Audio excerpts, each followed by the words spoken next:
To search PEPs on Castellum.AI, all the sources, select global PEPs, and then for a top-down approach, you could select, say, just a country. Hit search, and that'll give you the politicians related to that country, their name, citizenship, date of birth, information related to their position and what they've done. But we don't just have countries, we also have organizations. Let's say you want to look at key leaders for NATO.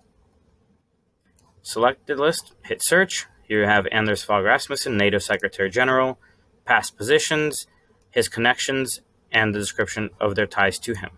However, if you want to take a more bottoms-up approach, as is common in KYC or transaction screening, and start with a name, all the lists selected.